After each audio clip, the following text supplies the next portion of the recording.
on any given day here, the overwhelming majority of the people who are here are not from St. Louis or St. Charles. She's here because her friends from out of town are here. Yeah, and you know, if you think about it, wherever you're from, that's the way it works too, right? When somebody comes to visit you, you take them to the places around town, but when they're not there, you don't go to those places. So that's why on any given day, the overwhelming majority of people here are not from St. Louis. Did you all notice that big silver thing outside when you came in? You did? Anybody miss it? You'll catch it on the way out if you didn't catch it on the way in. It is the tallest national monument in the United States. And I get to disappoint people from St. Louis on a regular basis, and I'm a St. Louisan myself. The arch does not belong to St. Louis. It never has. If you remember what I just said a moment ago, it is the tallest national monument in our country. It belongs to anyone who is a citizen of the United States. It is part of our national park system. It belongs again to anyone who is a citizen of our country, as all of our national parks do. Tallest national monument, what I find really interesting about this national park is that the big silver thing outside is just a symbol. But yet it's that symbol which draws most people to this location. But it's just a symbol. What it's really all about is in here. This museum tries to tell the story of what the arch is a symbol of. And this museum is laid out in a very unique manner, and unfortunately, it's so unique that the overwhelming number of people who have ever walked into the museum have also walked back out without understanding how it's laid out. Once you see it, it becomes very simple, and it hopefully will make a lot of sense. Two things. Time frame here on the ceiling starts at 1800. You'll notice then it moves back in 10-year increments to 1900. Those are the 100 years that we're looking at. The time of westward expansion, that this country was really growing from one ocean to the other. Now that's half of how it's laid out. Whatever you look at in the museum corresponds to the time directly above it. You can always tell where you're at in time. Just look up at the ceiling. Whatever item you're looking at, it'll tell you what time frame it was used in.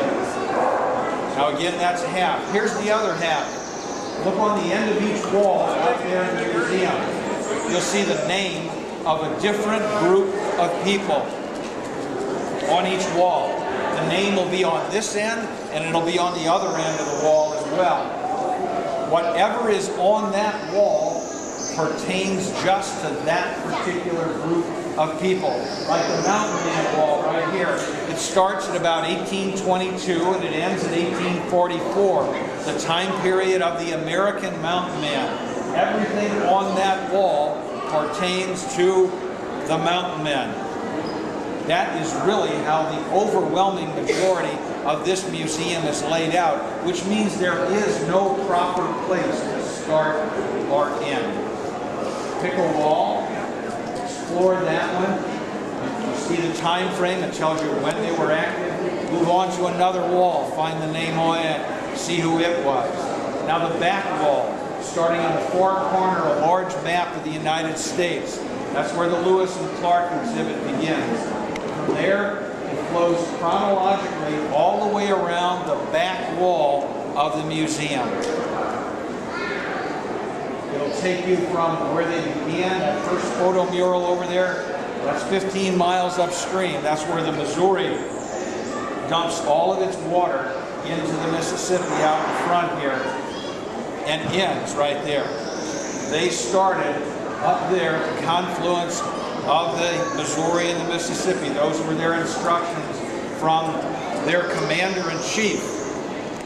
This is a life-size statue, by the way, of Thomas Jefferson. And if you look around those of us who are standing here, what you'll notice is that it is taller than the overwhelming majority of people who are standing here right now, and it is life-size. We have been misled about height. He was 6'2" and a half.